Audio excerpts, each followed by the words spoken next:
Bom dia a todos. Bom dia é relativo, né? Bom dia, boa tarde ou boa noite, né?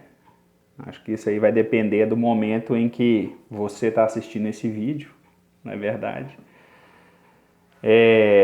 Primeiramente, queria me apresentar, né? Meu nome é Paulo Lobenvain, eu sou psicólogo, psicanalista e eu fui convidado pela Patrícia, presidente da DI Brasil,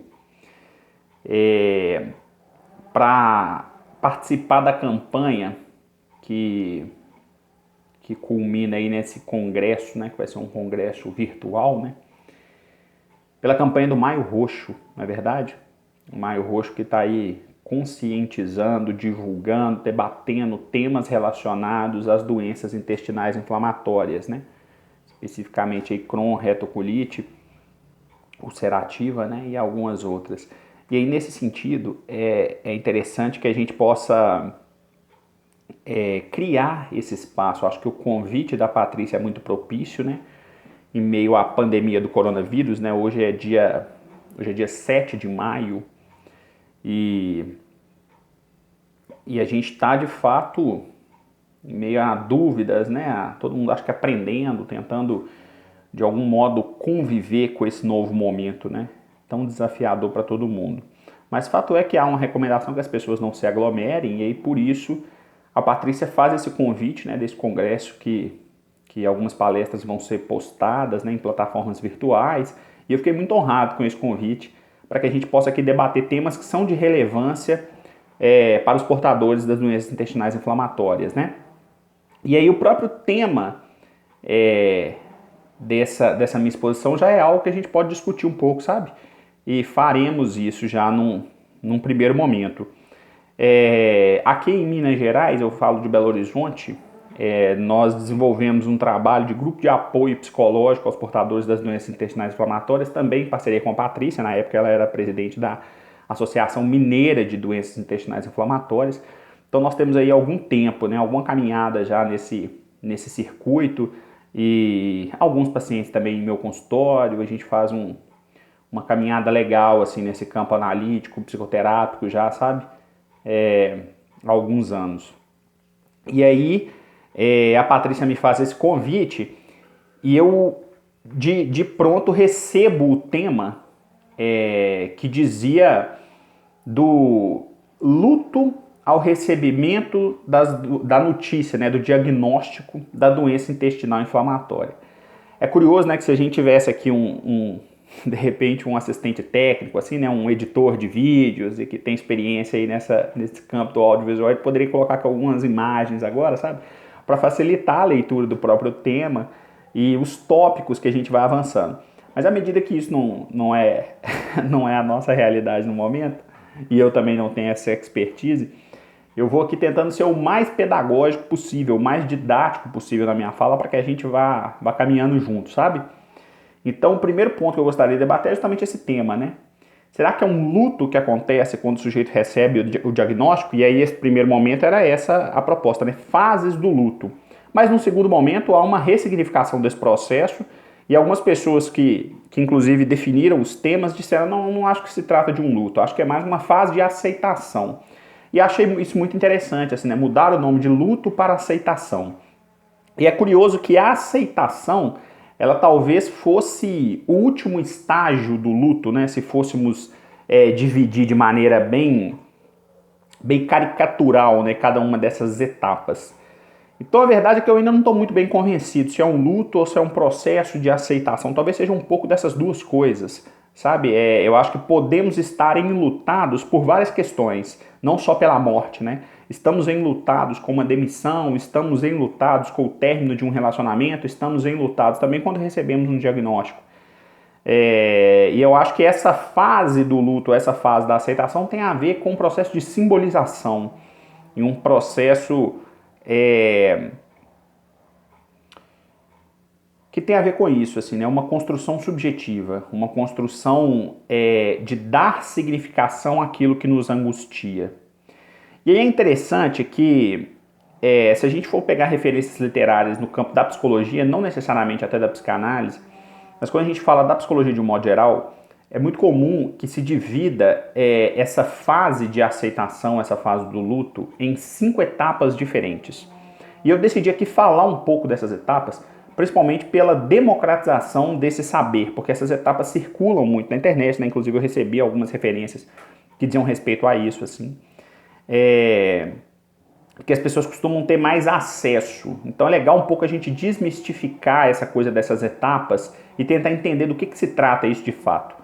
Daí a primeira etapa que é narrada pra gente, que tem alguma sustentação sim literária, teórica, seria a etapa da negação, quando a gente recebe um diagnóstico, né, das doenças intestinais inflamatórias. O que seria essa fase da negação? É quando o sujeito de fato não aceita, né?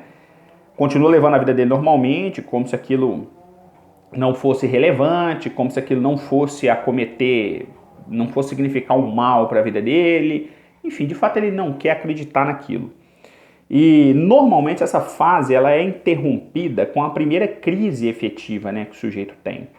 Porque quando tem-se uma crise aguda nas doenças intestinais inflamatórias, vocês que estão assistindo o vídeo possivelmente já passaram por alguma crise nesse sentido, vê-se que não há como negar, né? Não há como vacilar diante o real do corpo aparecendo de maneira tão imperativa, atravessando o seu desejo, a sua rotina, os seus laços de afeto, os seus laços familiares e tudo mais, né? Não é uma crise fácil de lidar.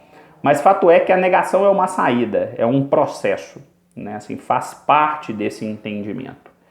E aí, junto com a negação, ou associada a ela, a gente pode entrar numa segunda fase. E aí, já de antemão, eu prefiro dar uma pausa aqui antes de entrar nessa segunda parte para explicar uma coisa que é muito importante. Essas etapas que eu vou dizer, isso nada mais é do que nada mais são do que maneiras mais simples de dizer algo que é muito mais complexo e muito mais dinâmico. Então aqui nós vamos dividir 5 maneiras diferentes, 5 etapas diferentes. Só que essas etapas não estão em ordem. As pessoas não recebem o diagnóstico e traçam a sua caminhada na etapa 1, etapa 2, etapa 3. Não é assim que a coisa funciona. As etapas elas não estão em ordem cronológica e elas não estão em ordem de intensidade.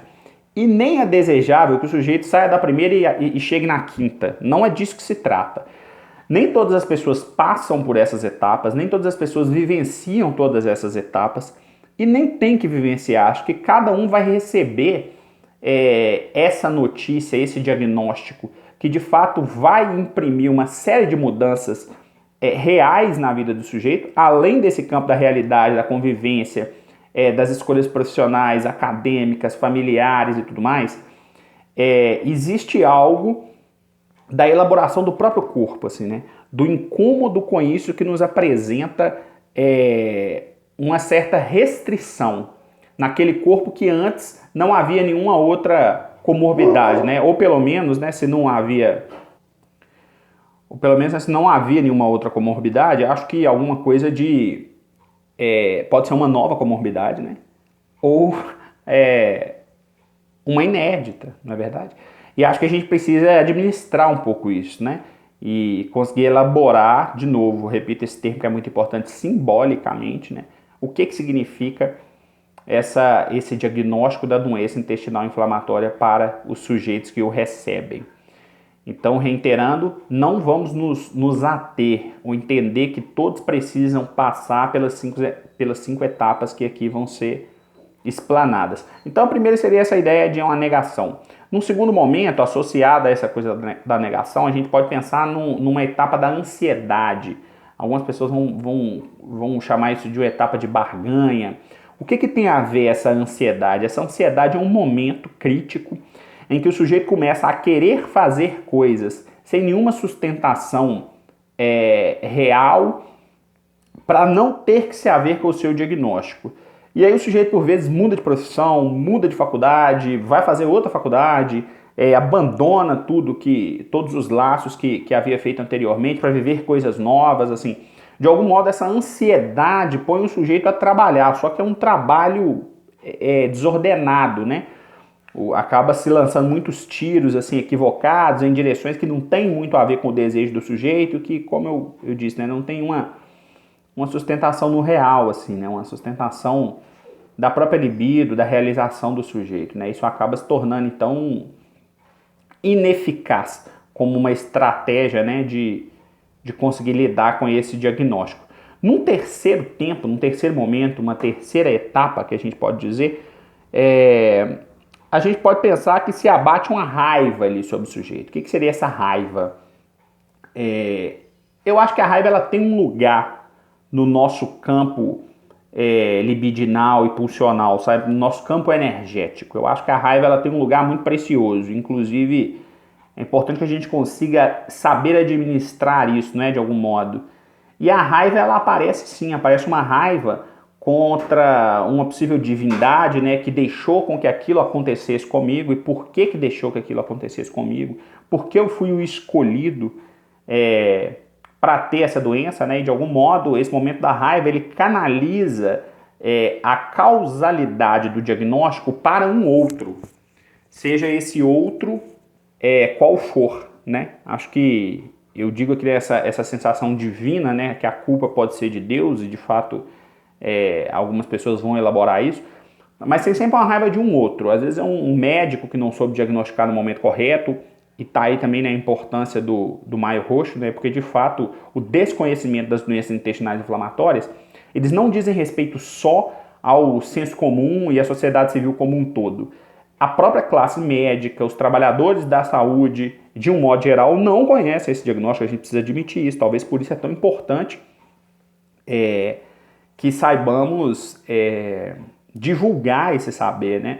Acho que o Maio Roxo vem para isso, com esse objetivo também, né? E estamos aqui tentando trabalhar nessa ideia, assim, né? Numa certa pluralização desse saber, desse conhecimento aí sobre as doenças intestinais inflamatórias. Então isso causa realmente muito constrangimento, isso causa muita raiva, né? Como esse cara não sabia o que eu tinha? Como assim? Por que eu sou agora um acometido por uma doença tão rara, por uma doença que causa tanto constrangimento? E acho essa fase uma fase possível, né? Muitas pessoas vão viver nela uma vida inteira. Acho que pode não ser uma escolha talvez das mais saudáveis, mas é preciso respeitar quem opta por isso também, sabe? Conseguir trabalhar com isso, inclusive em processos psicoterápicos, sabe? Então acho que negar a raiva, o embotamento dessa raiva, dessa indignação, ele é talvez tão problemático ou mais problemático do que a manifestação dela própria, sabe? Me parece que essa raiva, em algum momento, ela vai aparecer. Algumas pessoas talvez não vão expressar essa raiva. E aí entra um processo da personalidade do sujeito, que na psicanálise a gente vai chamar de sintoma, né? Acho que o sintoma do sujeito, às vezes, tende a fazê-lo não manifestar aquela raiva que aparece. Ou, em outros casos, faz o sujeito manifestar aí muito, né? Aquela indignação. Essa relação entre sintoma e personalidade para a psicanálise, ela não é direta. Eu não estou dizendo que na psicanálise personalidade é igual a sintoma, não é isso. Mas o sintoma tem alguma coisa, alguma proximidade ali com isso que o senso comum chama de personalidade, sabe? E aí, num quarto momento, num quarto estágio, a gente pode pensar na fase da tristeza. O que seria essa tristeza, né? Algumas pessoas vão chamar também de depressão, e que faz parte também, né? Acho que algumas pessoas vão responder a partir de uma depressão, de um processo de isolamento social, e aí, em meio à pandemia do coronavírus, né? Esse termo isolamento social, ele ganha até uma outra conotação. Mas acho que essa ideia de ficar só, ficar quieto e triste, né? Enlutado por esse recebimento diagnóstico, ele também é uma possibilidade. É interessante que algumas pessoas vão esbarrar nisso em momentos mais breves, outras vão permanecer nesse estágio durante muito tempo, quem sabe uma vida inteira. E eu volto a dizer, isso não é nenhum demérito, sabe? Estar no processo de negação, de raiva, de ansiedade ou de tristeza, isso não significa que o sujeito fracassou, que o sujeito precisa se transformar, precisa sair desse estágio. Não é disso que se trata. Eu acho que são pontos de elaboração e momentos em que o sujeito pode estar transitoriamente ou de maneira definitiva. E acho que o sujeito ele é capaz de levar sua vida em qualquer um desses estágios. Acho que é importante que saiba o que fazer com cada um deles. Até porque, eu volto a dizer, nem todas as pessoas vão experienciar todas essas etapas. Na verdade, a maior parte delas não vão experienciar todas essas etapas, né? Me parece que essas etapas elas são ali carros-chefes no comportamento de cada um quando recebe, né, esse diagnóstico. E aí eu acho que o modo de se trabalhar com essa tristeza tem muito a ver com o campo de significação e com a capacidade do sujeito de elaborar aquilo que ele está sentindo. Acho que esse momento da tristeza também, ele tem uma tendência de abarcar muitas outras tristezas no mesmo lugar, né? E aí o diagnóstico da doença intestinal inflamatória, ele entra só como uma cereja do bolo, né? Como uma justificativa daquele processo que a gente chama, né, de perda da libido, né? De escoamento de todo e qualquer desejo, né? Onde a cama nos parece o lugar mais seguro e mais adequado, né, para se viver a maior parte do tempo. E aí, por fim, a gente chegaria então nesse processo que seria a aceitação, né? Então, pensando aí, né, no tema proposto aqui para esse estudo, né, que seria da descoberta à aceitação, a aceitação de maneira alegórica e caricatural, ela seria esse momento master, né, onde o sujeito entendeu o diagnóstico dele, agora ele vive bem com aquilo, ele entende as restrições dele, ele tem ali um sucesso profissional, familiar, acadêmico e mesmo com o diagnóstico, então agora ele aceitou tudo. E eu não sei se a coisa é bem por aí, sabe? Se a gente deve desejar chegar nesse ponto. Eu não sei se é muito disso que se trata, não. Acho que há uma certa romantização, né, nesse ponto da aceitação, até porque às vezes a aceitação ela vem também com um quadro de remissão da doença, né? Quando a doença não está em atividade, é mais fácil de se aceitar o diagnóstico, não é verdade? E quando vem mais uma crise, retorna uma raiva, retorna uma tristeza, retorna uma negação. Então, assim, eu gosto sempre de bater nesse ponto, assim, não vamos nos apegar nessa ideia de que eu preciso aceitar a qualquer custo, né? Acho que eu preciso elaborar, eu preciso simbolizar, entender o que está acontecendo, me apropriar daquilo.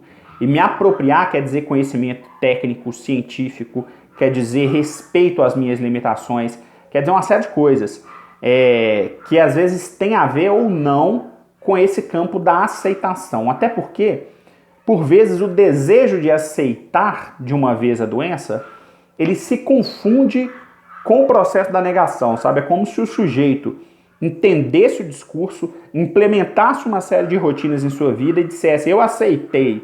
Mas, na verdade, essa aceitação ela é travestida de um deixa isso pra lá, já aceitei, já resolvi, sabe? Então, é curioso que essas 5 etapas, elas parecem que o tempo todo elas se misturam, sabe? Elas estão sempre ali, uma à sombra da outra, uma estruturada na outra. E acho que cabe a nós do campo da psicologia e do campo da psicanálise, né, escutarmos isso. Nós psicólogos, de um modo geral, nós somos muito corporativistas, né? Proselitistas de nossa própria profissão, né? A gente sempre diz, né? Todas as pessoas precisam fazer terapia e tudo mais. Acho que essa coisa de precisar ou não fazer terapia, não é nem muito isso que está em jogo, mas fato é que no espaço psicoterápico também o espaço de entendimento dessas angústias.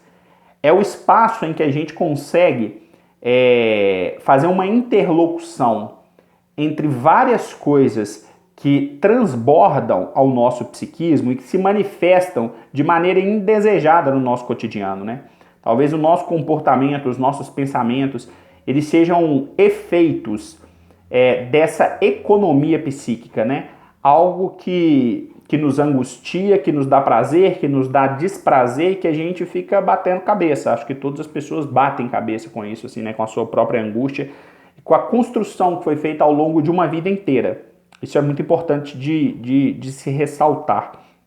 Que receber o diagnóstico não é um evento isolado da própria existência do sujeito, né? Não é algo que a gente possa dizer assim, olha, agora tem algo novo em sua vida e precisamos lidar com isso. Não é bem assim que se trata, pelo fato que ele é um sujeito. E o modo desse sujeito elaborar e significar o recebimento desse diagnóstico, ele é totalmente particular.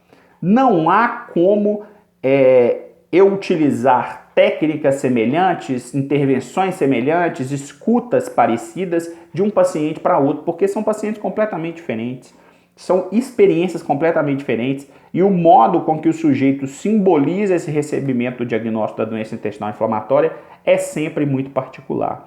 Então, esse vídeo eu faço essa caricatura, esse modo caricatural de cada uma dessas etapas. Eu acho que isso é pedagógico, a gente consegue entender um pouco isso, mas é importante que a gente não generalize. Essa talvez seja uma convocação importante no final aqui desse vídeo, sabe? Não vamos generalizar isso que tem sido dito aqui nos últimos minutos, né?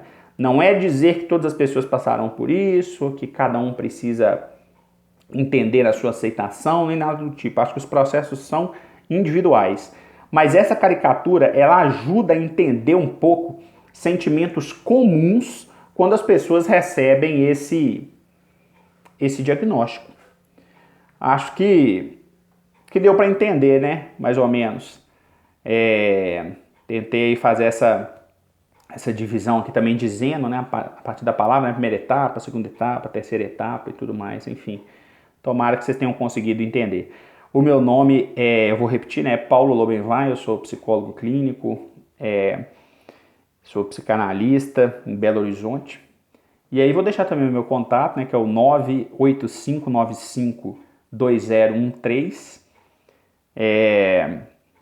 Esse é meu telefone, se vocês precisarem de alguma coisa, entrar em contato, trocar uma ideia a esse respeito, não tem problema, né? A gente tenta fazer alguma coisa. Fica aqui também a convocação para que vocês busquem, né, um psicólogo, um psicanalista da confiança de vocês, para que vocês também iniciem, né, esse processo de investigação, de autoconhecimento tão importante.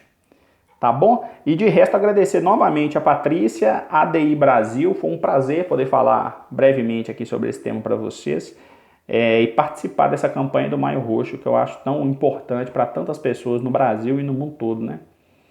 E é isso, gente. Obrigado aí pela atenção. Um abraço.